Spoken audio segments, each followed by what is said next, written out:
What is up, everybody? Yo. Happy Sunday evening. I know it's not Saturday, it's Sunday, but we're here. And we're happy. Life and stuff, Thank you. I got the hair freshly purpled for Star Wars Celebration, and I decided to go completely something different. I've never had bangs before in my adult life. I had bangs when I was a kid, but it was like your typical, like, bangs are up to here, very straight. Oh, God. So. It looks good. And Jim, you look awesome too. Thank you. Appreciate that. My beard is massive at the moment. That's whoa. Man. So here we are, another week of The Mandalorian, which at this point, I want them to start slowing down because I know it's going to come to an end soon because now we're now teetering the middle of the season. And I'm just like, once we get to the middle of the season, then we're closer to the end of the season. And closer to the end of the season, that means no more Mandalorian for a while. Watching my phone because damn. That sucks.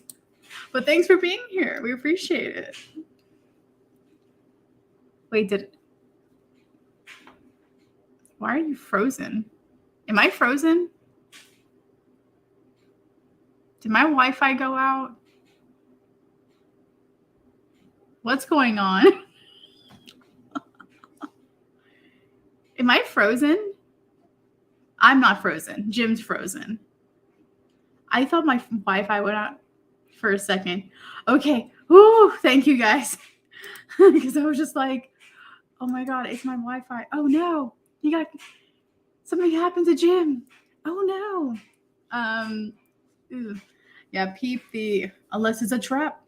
Yeah, I'm wearing my Imperial Merch Co's Phantom Menace shirt because I just needed the people to know I'm a big Phantom Menace fan. But it also ties in with this week's episode because of Ahmed Best, who was Jar Binks in the Phantom Menace, and now he's back as the Jedi. Well, I guess I should wait till Jim comes back.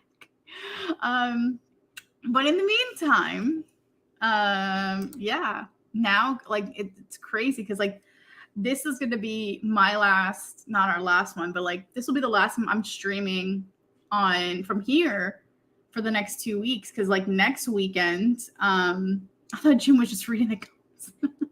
No. Very true. Very true. I'm a very big agreeer to this right here. But yeah, so next weekend, we're actually going to stream again on Sunday because that's when I'll be in London and Jim and I will be streaming together in the same room. So that's going to be exciting. And then the weekend after that is Star Wars Celebration. So it's kind of like I won't be hosting, I guess, the following week's Rebel-based radio because we'll be at Celebration. We'll probably, if anything, still do it at 9 p.m. London time. But welcome back. Sorry. I thought it was me. Dead ass. I kept. No, it was me this time. Okay. Well, I didn't say much other than next weekend, we'll be actually together. We will. For the Rebel-based radio. Yeah. So we won't have to worry about internet's cutting out or anything. Exactly. And then the following weekend is Star Wars Celebration. So that's crazy that we're here. Yeah. Thank you, mate. Appreciate that.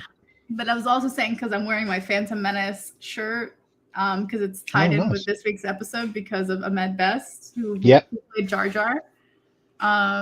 So before we get into the episode, I'm pleased to let you know I've caught up with the Bad Batch. No way. I did. I finally caught up with it. It's been pretty good, isn't it?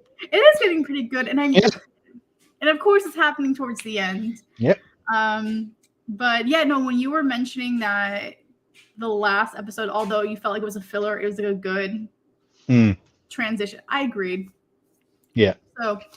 Moving on from the Bad Batch into the Mandalorian, this week is the Foundling. And it wasn't a long episode. It was 30-ish minutes. Yeah. Pretty much their shortest episode.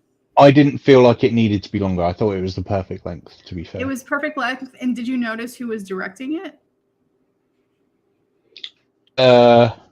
Wait, I know the answer to this. No one say it in the comments. Do not even say it in the comments. Let Jim figure it out. Who is it? It was someone good, wasn't it? Who was it? No, I can't think. Okay, so actually, this week's episode was directed by Carl Weathers, who plays our Ruth good Carver. old. Exactly. So he actually, which I love. So I love to see actors that really take initiative in wanting to be directors, and especially in a franchise like Star Wars. So the fact that Carl got to direct this episode was really cool. Was it a long episode? No.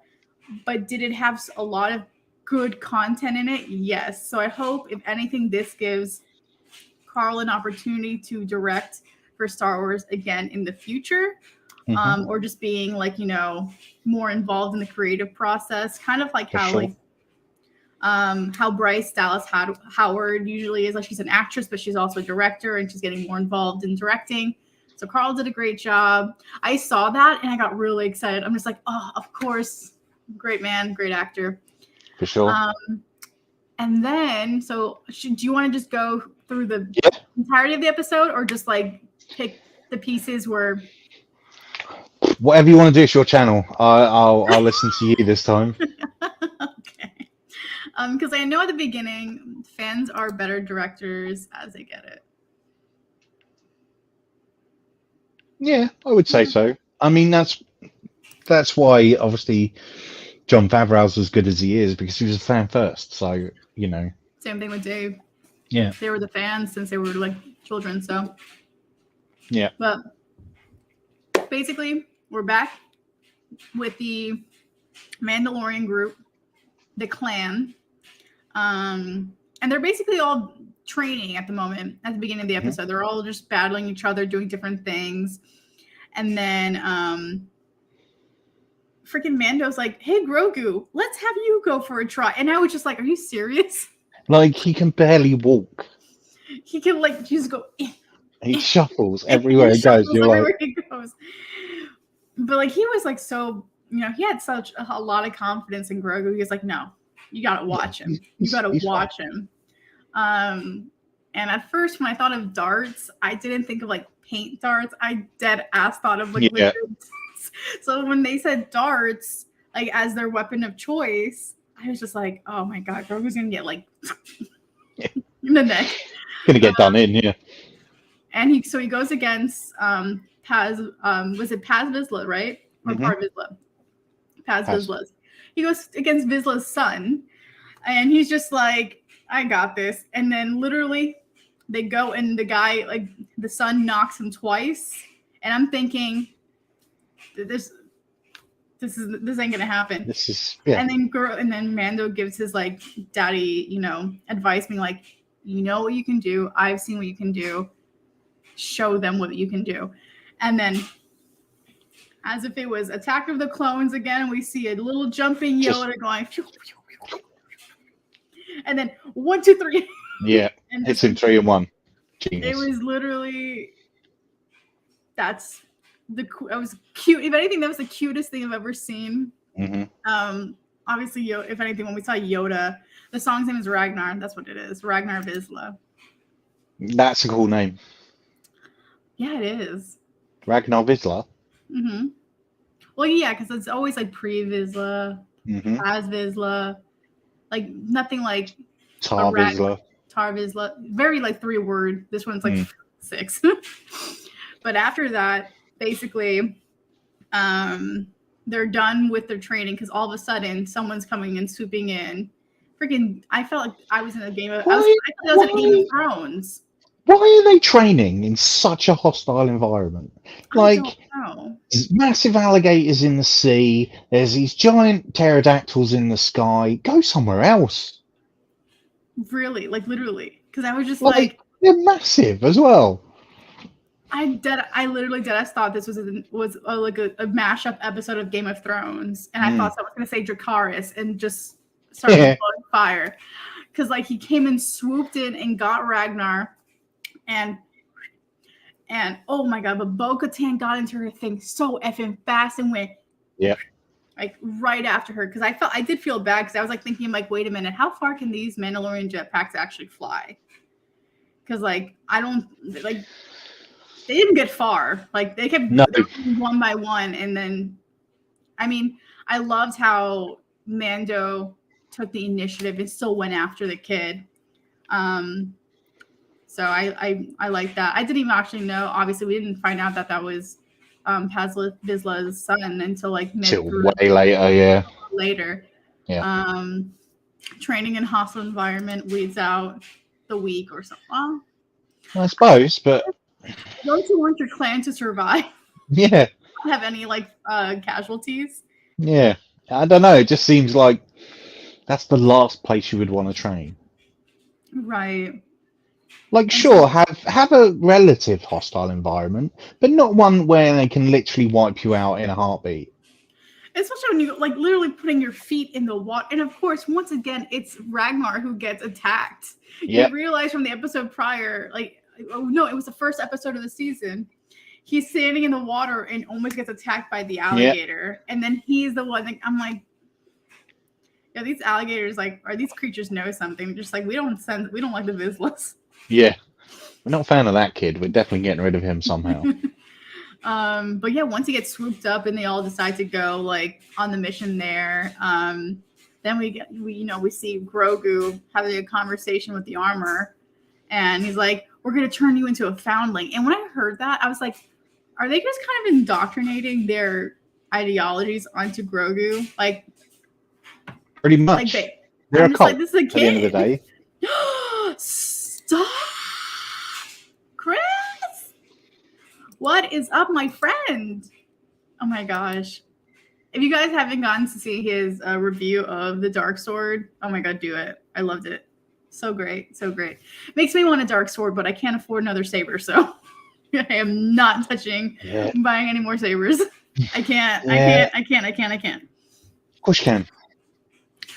And then I'm going to go to your apartment and your flat and see all your sabers and be like, I guess I can get one more. Yeah, I might have a few more going up as well. So. But yeah, so she starts telling him the ways of the Mandalorians and like the clans and how everything kind of like fits in. It starts from this little piece of scrap, starts like building a piece of his armor. But then, of course, the second he starts to see the banging is when he goes into full-on flashback mode. Yeah. And this is where we see as well. Like some of those points, his little face, he was really sad. Really sad. Oh, he was so, oh my god, he was so sad. Like I felt bad. So far, Ragnar, yes. Yeah. Not the Omega streaming. Yes, please use Fulcrum as a discount. Always. You're welcome, friend.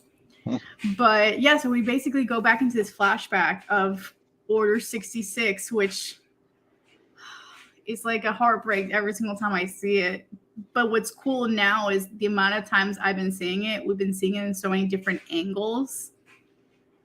And I think that's just great because, like, obviously we grew up with Order 66 just in that one POV that we truly saw. We never saw anyone else's like angles on it. Like Kenobi, we got to see Reva's point from there. We got to see obviously a little bit of Grogu's action in it, but this time we get the return of the actor, not the character. We got the return of Ahmed Best, who is best known to play Jar Jar Binks in Phantom Menace and the prequels. And I just, because someone had posted this on my Facebook friends had posted this, and they were just like, "Oh my god, we're so excited to see Star Wars doing good and and treating their actors right." And I literally commented, and I really said, "I'm like, it wasn't Star Wars that was the problem. It was the fans that were the problem. The fans were the ones that were toxic back in the 90s. I mean, in the early 2000s. The fans were the ones that were being very mean to him and saying that he was a shitty actor, that he was a shitty person and that he didn't deserve to be there, and he contemplated suicide. And obviously, like, he didn't do that, but like, you know, how many times do we see it in our Star Wars community, how we have to keep apologizing for others? Too much. Way too much. But like, once again, like, we saw a redemption with Hayden Christensen. He did an amazing job returning back to Kenobi. We basically saw it with Ewan again too, because Ewan kind of didn't want anything to do with Star Wars again for a while. Until like he was just like, actually, now that the sequels are being made, let's start talking about creative about the potential of Kenobi coming back into a different series. And then he executive produced the whole Kenobi series. Ahmed was doing other projects too and was voicing different things, but really becoming, you know, what was the name of his character? Jedi Master Kelleran? Yes. Kellen? Yeah. Bonjour, my wife. I love you. Literally the best as an actor. I mean, absolutely. If anything, 2023 has been the year for redemptions of actors. Like we saw it with Brendan Fraser when he won the what's up, dude? We saw it with the redemption of Brendan Fraser, Ki-Hwan Kwan from Everything Everywhere All at Once. Michelle Yeoh got the Oscar for that. And so like Ahmed also doing a big comeback as they're coming back to Star Wars, but also killing it. Oh my God. It was so good with the double sabers and him and then he force pushes off the good. Oh my God. It was so good. And at first it was crazy because like I remember in the flashback, the Jedi keep yelling at Grogu or keep yelling at each other saying, bring him to Kelleran. He needs to go to Kelleran. And I'm like thinking in my head, I'm like, is this a ship? Like, I didn't know who he was at first. I didn't know he was an actual Jedi Master. So like when I finally, like the doors finally opened and he showed up, I was crying. Tears of happiness. It was so good. Like, it was so good. It's just. And I think the nicest part about that is the absolute outpouring of love after that as well. They're like, everybody has been like, this is incredible. Like it's from a human standpoint, you know, it's just like, it's nice to be able to see that person that was treated badly in the past and has gone through it, but has been welcomed, like not just with open arms, but championed as well. And like, that's all you could want. Really? That's really all you can want. But also like for example, like I had those amazing feelings for those actors back in the early 2000s, but I was so young. I couldn't go on YouTube and just outpour what I was thinking about like the prequels, because number one, social media wasn't what it is now. And most of the time, if I were trying to say some of the prequels, I would shut down by the older Star Wars fans. And so I'd kind of like never, like now that we're all, and by we all, I mean like the kids that the prequels were made for are now adults. Now we're voicing and saying, we've always loved you. We've always loved you guys. We've never had any, the real question now, who sent them? That was actually who I deadass thought the entire time. I'm like, who sent this? Evening, mate. Brother. I did see a picture that that ship is also the ship that Jar Jar flies around in randomly. I can only imagine. Oh, so that's probably how they tie that in. Yeah, I think they've gone, it's Jar Jar ship. That's genius. Why not? Why not? Why? Yeah, why not? Why not? Why not? Because at that point, during Order 66, at that point, Padme would have either been in childbirth already, or she would have been dead. Did she die? At that point, she'd probably be around Mustafar area. So she's probably, so this is before all that shit. Yeah. God damn it. So it's most likely Jar Jar's ship then. Yeah. But so it's crazy that literally goes in, saves him, and those poor Naboo guards, they were defending him too with all their might against the clone troopers. I have to say it right. clone troopers in like real clone troopers, seeing them as actual, like not CGI, they look so good. They look so much better. Like running around in that armor, it looks incredible. I mean, that's kind of why I do appreciate like when you don't have CGI, you actually have like the physical bodies there. Sometimes it really does make sometimes it really does make a difference. Yeah, for sure. She was watching the Fire from a Place. Oh, yeah, that's true, because that's where it just kicked off, wasn't it? Oh, so she's probably crying her eyes out. Yeah. Thinking that Anakin's dead. I don't know why I laughed at that, but yeah, that was a bit mean, wasn't it? Just saying. The attacks started at night, and Obi-Wan and Yoda didn't get there till morning, did they? Yeah. So that whole Mustafar thing's like the next day, the end of the next day. Yeah, that makes sense. I'm finally like taking the time to rewatch the Star Wars movies because like I just haven't done a good like binge watch like marathon of them all in a very long time. But I feel like now that Celebration's coming closer, I need to be hyped. Mm-hmm. And not saying the Mandalorian's not getting me hyped, but I feel like that would just get me even more hyped. For sure. But yeah, so basically the Naboo guards defeat the clone troopers and they unfortunately they all die, but Kelleran and Grogu just zoom off into hyperspace. And now I'm very like, I think what it was like, I just wanted to know a little bit more about where they were going. Oh, for sure. Because it was just kind of like, it was that scene and then we were pulled back into reality and pulled back out of the flashback. And also, we've got many, many, many years to account for. Right. So many years. Yeah. So it's just like, where's he been all this time? Is he? Or even if he's still alive. All of this time. However, Padme didn't know the fact. Let's see. I gotta rewatch the prequels again because a lot. Yeah, that's true. Who knows? I mean, it was a Naboo starfighter, no matter what. Because you're not in your typical. Oh no, I'm not at home. That's the only reason I've not got my Lego behind me. He is not going to sell his Lego. They're going down to the ground with him. No, I just keep buying more. That's true. I heard button collecting is fun. Nice.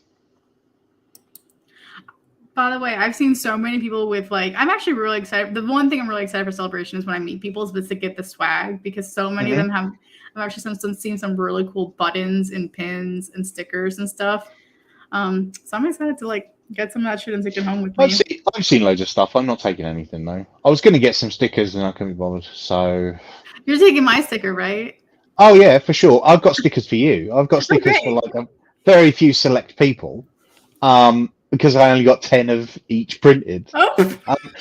I just wanted a test run to see how they came out, and then I was going to get like a bigger run, and just didn't. And the test run came out really nice, but then I was just like, I'll get the others at some point, and just didn't. And I'm like, you know what? The gift I'm going to give you at Celebration will be to say hello to me. That'll be the best gift I could give anyone, surely. Oh, great. Yeah, right? Yeah. So then we're getting pulled back from the flashback, and Grogu is just stumped, and the armor kind of finishes this little Beskar chest plate, I guess I want to say. I guess so, yeah.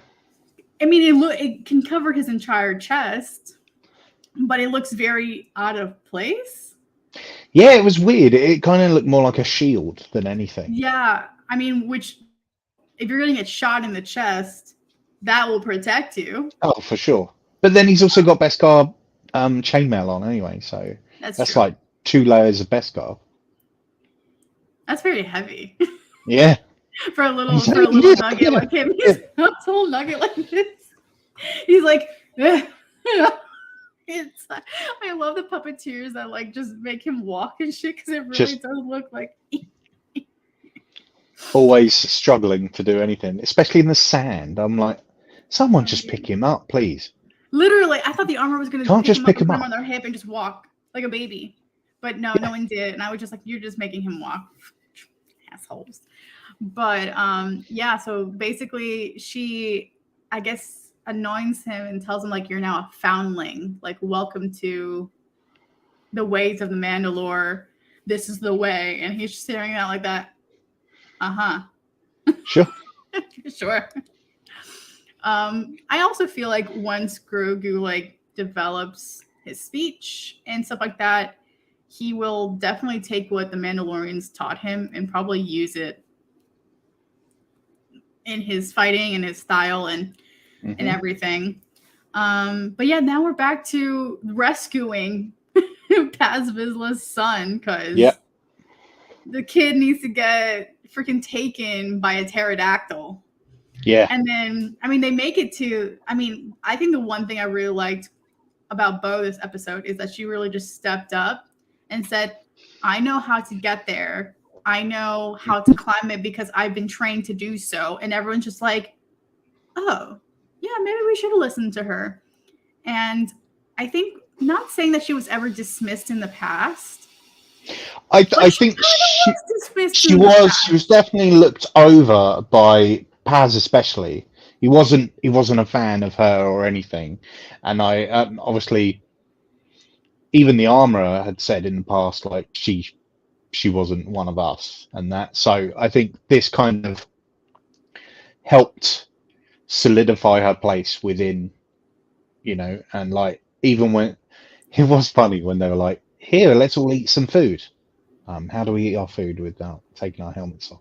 We all just go and find a little secret place and sit and eat by ourselves, which was nice. But then obviously she got the respect of being able to sit by the fire because she was the leader of the mission, and that was really cool. And it was good to see her be a leader again. And I think that's going to come into play. Obviously, it's going to come into play later, but the fact that she is seeing these people follow her when she feels like she's been abandoned by everybody before. Yeah. So, it's very much a case of like, this could be the way that she becomes the leader again. Yeah. Well, yeah, because she worked for Pre Vizsla and was under part him. of Death Watch. Yeah. Yeah. And I feel like, yeah, her voice was kind of heard, but once again, it was Pre Vizsla's word over everybody else's. Like, he didn't really care to hear about anybody else's opinions, which basically is one of the reasons why she kind of broke off from Death Watch. Yep. But now that she's with Paz Vizsla, another person from the Vizsla clan, she's trying to heal her trust with number one Mandalorians, but also with the Vizsla clan, because that's somebody that kind of did her dirty during the Clone Wars. I think what we're seeing is, like, we know that most of the clans have matching armor. That's how you tell the clans apart.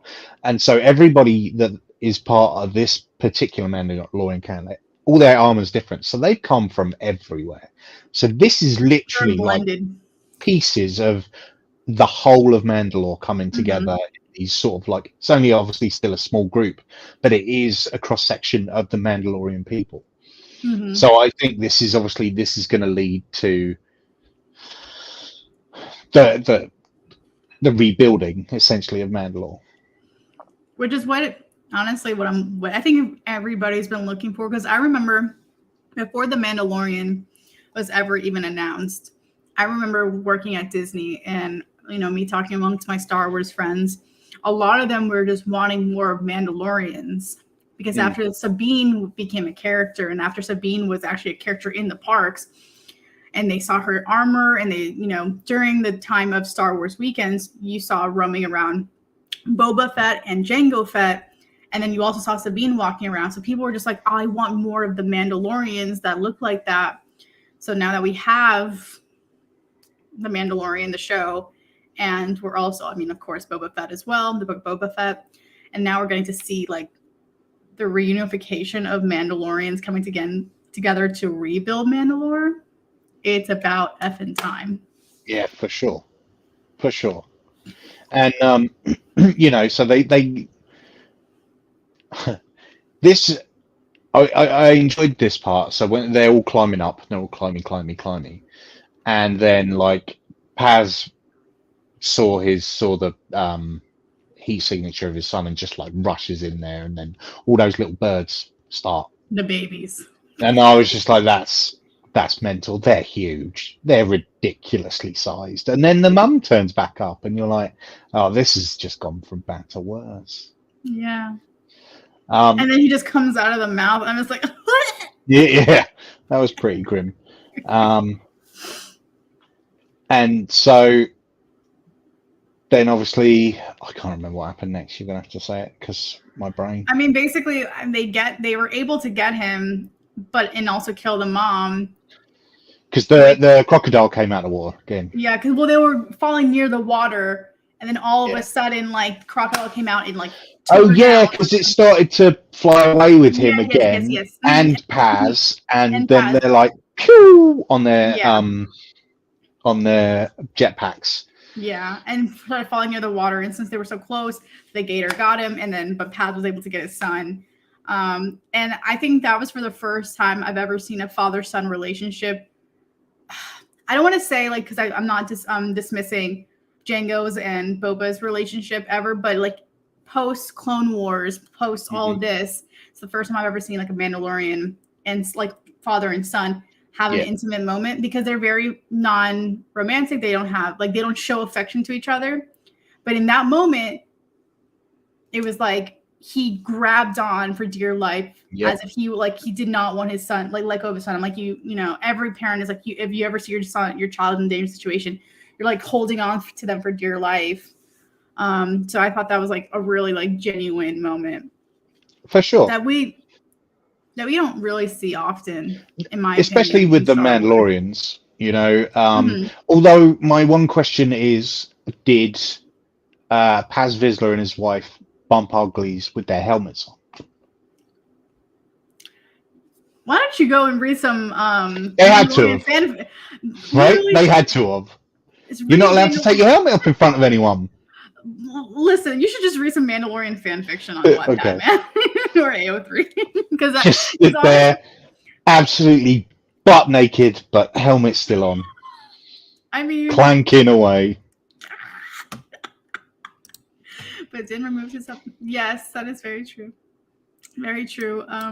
He also took off his helmet because he was about to die, so he had to he did it off for necessity. But no. I remember seeing this on TikTok of someone being like, well, how do the Mandalorians like procreate? Like they have to have their helmets on. And someone literally commented saying, go read this fan fiction on Wattpad and you'll know how they do it. And I'm just like, oh my God. Oh my God, it's hysterical. No, leave the helmet on. That's it. It's like everything else goes. Leave the helmet on. But leave the helmet on. So yeah, they get back. They fly back on Bo-Katan's ship to where all the clan is nested, basically is together, and these bitches took the fucking birds back with them on the ship. I appreciate that though, because I was worried about those baby birds, and I was just like, oh, but they've not got a mom now. It was very unexpected. I was just like, number one, how did where were you guys hiding? That's a very small ship to fit all of those people and those massive birds in. But that means that they're blatantly going to train those birds and they're going to fly them. Mm-hmm. So once again, that's going to be dope. And there's 3 of them. So I'm just saying this is another. To me, it's a Game of Thrones reference because 3 birds, 3 dragons. All they need to say is Dracarys. So here's what you've got, right? Here's what you've got. You've got Bo-Katan on the back of the Mythosaur.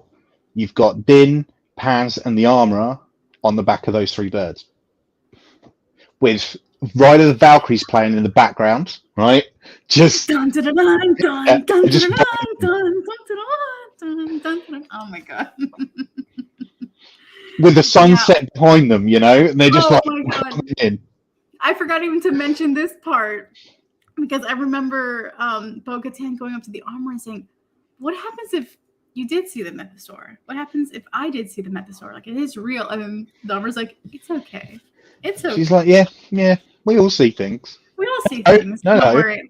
And he goes like, no, I really, it's like, sure you did. Because like, I mean, I will say this, I did like how she like Bo requested to have one of the mythosaur on her shoulder and the other one still being the night the night owl.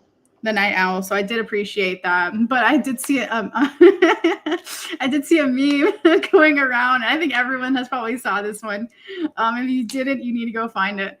But it's a meme of literally once again, Bo looking at the armor saying, I did see the mythosaur, and then the armor going, it's okay, Grandma, we're gonna get you back. Yeah. Sure you did. Oh my god, Star Wars memes are sometimes the best. Like, it's kind of, I love them because they're funny and they're like they really just kind of bring a good chuckle to you. But then sometimes when I look at it, I'm just like, oh man, this thing freaking spoiled me. Yeah. When I see it's them sometimes. But yeah, that was basically the episode of the Foundling. That's chapter 20. Season 3, episode 4, however you want to call it. Too many words, too many words, too many chapters. I feel like, yeah, just so crazy. What would be cool is, I don't know if they'll ever do this. I mean, they probably have considered it, but if any, I don't want to say specifically Japanese, but if any Japanese like anime creator wants to start making like panels, like anime manga panels of like each chapter of the Mandalorian, that'd be sick. Like Japanese style, just oh god, like I would buy them all in a heartbeat. Yeah, for sure.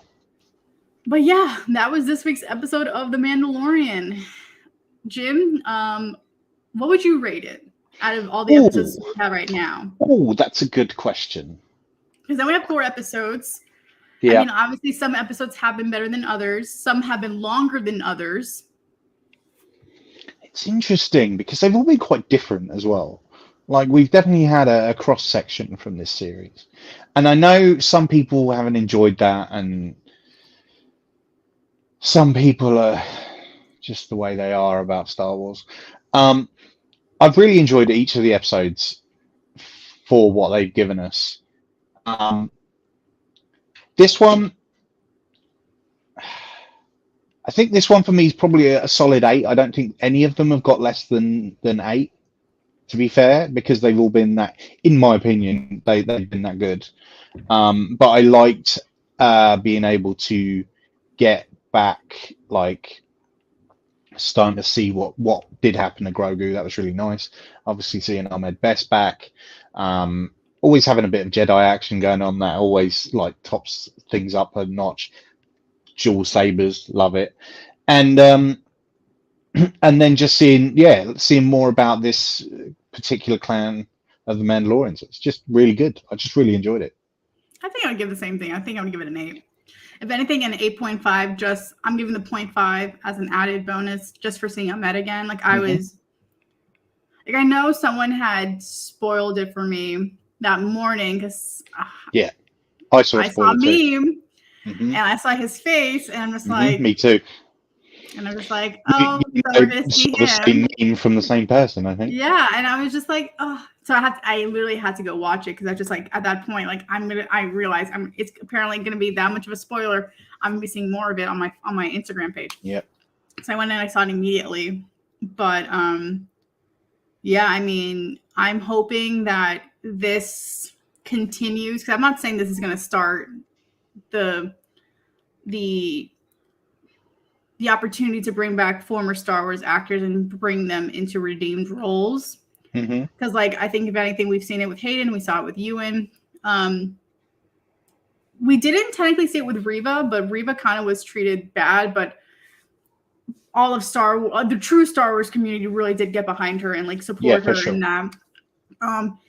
If one day we can get the same thing with Kelly Marie Tran, if we can get the same thing with, I know he's literally been through, I think at this point, hell and back. Mainly through hell, but like Jake Lloyd went through a lot as a kid and was bullied for playing Anakin Skywalker as a kid. I don't know, like just how, like at least giving former Star Wars actors that didn't, that weren't treated the best by fans an opportunity to come back in a different light, or at least in the same light, but maybe in a different way. Because I didn't think that Rose Tico was a horrible character in the sequels. I loved her. But it was just kind of like, we're once again in a day of sometimes social media, like the nasty voices of social media can sometimes outweigh the positive voices. For sure, they're always the loudest, aren't they? They're always the loudest. So it's kind of like when you're hearing it, you're only hearing the negative. But I'm hoping that even same thing. Well, in this case, it was more that Star Wars did him dirty, but like John Boyega, because Lord knows Star Wars did him dirty. I don't think the fans did him dirty. Star Wars did him dirty for that one. For sure. But hopefully, like once again, like I said, it gives us an opportunity to bring back people that deserve it, deserve that, or at least a different character, or at least a different opportunity to show their shtick. And Ahmed like just did an amazing job. And if anything, he's embracing it. He's like, I see him sharing everybody's like edits of him and everyone's posts about him. And I'm just happy he's here. I'm happy he's here. I'm very happy he's here. Me too. It was really nice. It was a real. That's how good Star Wars can be. Sometimes it can just bring it all back, and you're like, that was a wonderful thing for them to reach out to him and bring him into something and make him a very important part of this story as well. Like he's the one who saved him. Like that's a big deal. Like that's gonna be cosplayed. His saber is gonna need to be made. Absolutely. Both. Oh my god! Like I think someone had already posted saying, "I want that hilt," or someone had already for sure. Saying, "I want that hilt." So we'll see it soon for sure. Oh, no doubt. I'm excited. No doubt. And I'm excited. And he's now a big part of the canon, and it's just like, obviously he's always been a big part of the canon. Jar Jar, loved the character or hate the character, still always been a big part, but now Ahmed Best is a big part. And, and I think, I think that's really important, and it's a really nice thing to see. It is. I mean, I'm just happy, because sometimes it's kind of hard with Star Wars creators. Not creators, but creatives. There you go. That's the word I was going to use. Star Wars creatives like, Kathleen Kennedy and, the executive producers. Sometimes they try not giving the fans what they want because they think their idea is going to be better. But sometimes you have to allow, people like Dave and John and Carl and Bryce and oh my god, Jennifer Chow. Oh my god, is that her name? Jennifer Chow, the director of Kenobi. Deborah Chow. Yeah, you just have to give them like the right away, and sometimes their ideas are gonna be better. And I feel like this was Carl's idea for sure. Like, yes, it was written by John and Dave, but I feel like Carl, when it came to directing, being like, we need somebody for this episode that's gonna make an impact, and why not bring back not just a former Star Wars actor, but a person of color, which to me is once again very important, because I'm not trying to say this, but it's, Black actors in Star Wars are not always given the best treatment. No. And it's very sad because they're all very talented, so talented, and they deserve the shine and the accolades, just like the white actors do, Spanish actors, Asian actors, like in Star Wars. And I feel like this is a topic that a lot of us don't talk about often. We just try to talk about the characters. But like when I see people of color in Star Wars, I fall in love. I love it. For sure. It's the same thing that we saw from last week's episode of The Mandalorian, when we saw like the Doctor, and then oh god, I forgot her name, but she's also a person of color. She was the one that like screwed him over. But yeah, I'm really happy that he's there. And Matt just said that Coastal Sabers he picked up already. Yeah. Damn. So the thing is, what I've seen about a lot of sabers, when you like look at a lot of sabers from that sort of era, a lot of them look exactly the same. They do. Yeah. They just have maybe a different color. ignition color. Fisto has a different color ring, yeah, and so like one of them's available. But yeah, no, I've seen that green one. I've seen it up close on the like pictures and stuff, and it looks cool. So it needs to be made. It does. And it needs to be gifted to Ahmed Best. Oh, 1,000%. Like in etched and everything. Yeah. But yeah, so thank you all for joining this week's episode. Next week, like I said earlier in the stream, I'm going to be in London. So not Saturday, because I know we usually do this on Saturdays. We're going to do this on Sunday at 9 p.m. Yep. Your time? Yep. Which is 5 p.m. Eastern. Or 5 p.m. Eastern time. 4 p.m. Eastern. Yes. 4 now. Yes. 4 p.m. Eastern. Because I'll be on his channel. The clock's changed. Yeah. We'll both be there. We'll together. both be in the same room, recapping The Mandalorian. Yeah. And if anything, isn't that also the last episode? Aren't they really? The Bad Batch. The Bad Batch is going to end next week. Yep. Last 2 episodes are on Wednesday. Yep. Wow. So, well, if anything, we can do a recap of that as well. For sure. Yeah, definitely tune in next weekend. And we'll be together and recapping, if anything, both Mandalorian Chapter 21 and the last 2 episodes of The Bad Batch. Yep. All right, everybody. May the Force be with you. May the Force be with you. And drink some water if you haven't, because stay hydrated. Always. Always. Bye, y'all.